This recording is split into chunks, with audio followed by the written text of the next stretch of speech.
श्री स्वामी समर्थ। स्वागत आहे तुमचं समर्थ रेसिपीज मध्ये। आज आपण आपल्या चॅनल वरती करणार आहोत कच्ची दाबेली। कच्ची दाबेली ही गुजरात मधील कच्छ या भागात बनवल्या जाते, पण जनरली ही प्रत्येक ठिकाणी आता मिळून जाईल आणि ही अगदी सोप्या पद्धतीने आपण घरीही बनवू शकतो। तर चला बघूया।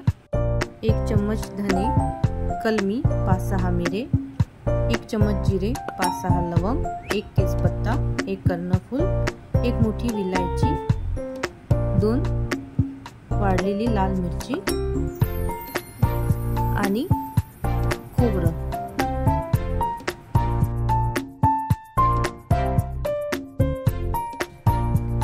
याला खमंग भाजून घेऊया व हे भाजून झालं की गॅस बंद करून यात 1 चम्मच सोप घालूया। आता हे मिक्सरच्या भांड्यामध्ये काढून घेऊ आणि यात 1 चम्मच लाल तिखट, अर्धा चम्मच आमचूर पावडर, 1 चम्मच साखर आणि हळद आता हे मिक्सर मधून वाटून एका बाउल मध्ये काढून घेऊ।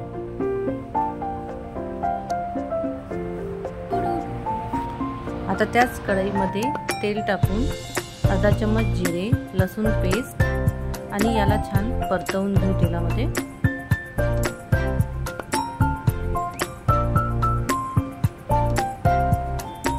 हे परतवून झालं की यात 1 चम्मच तिखट व मी बटाटे सुरुवातीलाच उकळवून ठेवले, ते थंड केले, त्याचे साल काढून घेतले आणि आता हे बटाटे यात कुस्करून मिक्स करूया।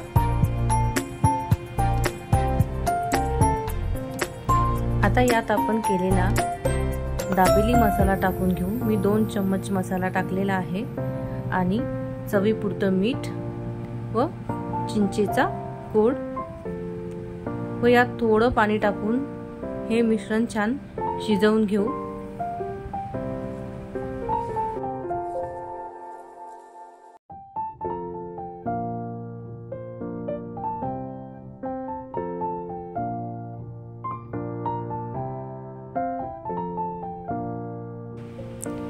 हे शिजवून झाल्यानंतर मी गॅस बंद केलेला आहे आणि नंतर अनारदाणे, शेंगदाणे मी भाजून घेतले आहे आणि त्याचे साल काढून घेतले आहे।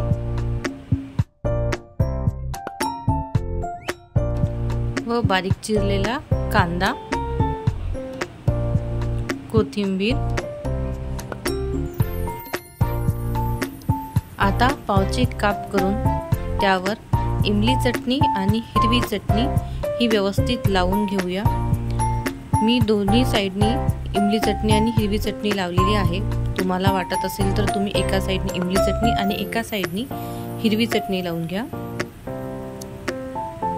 आता यावर आपण केलेली दाबेलीची भाजी टाकून घेऊया, ती पण छान व्यवस्थित लावून घेऊ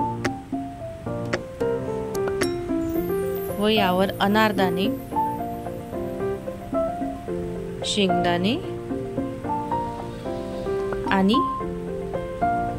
चिरलेला कांदा व बारीक शेव टाकून याला बंद करूया।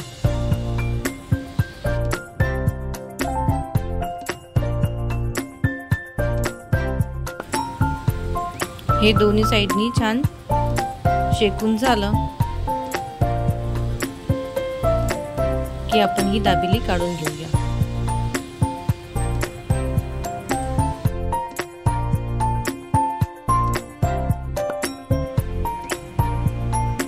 मी एका प्लेट मध्ये बारीक शेव घेतलेली आहे।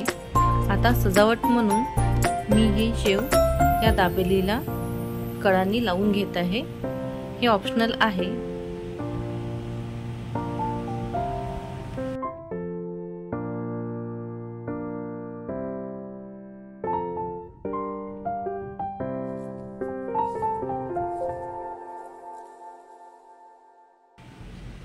ही झालेली आहे आपली दाबेली तयार।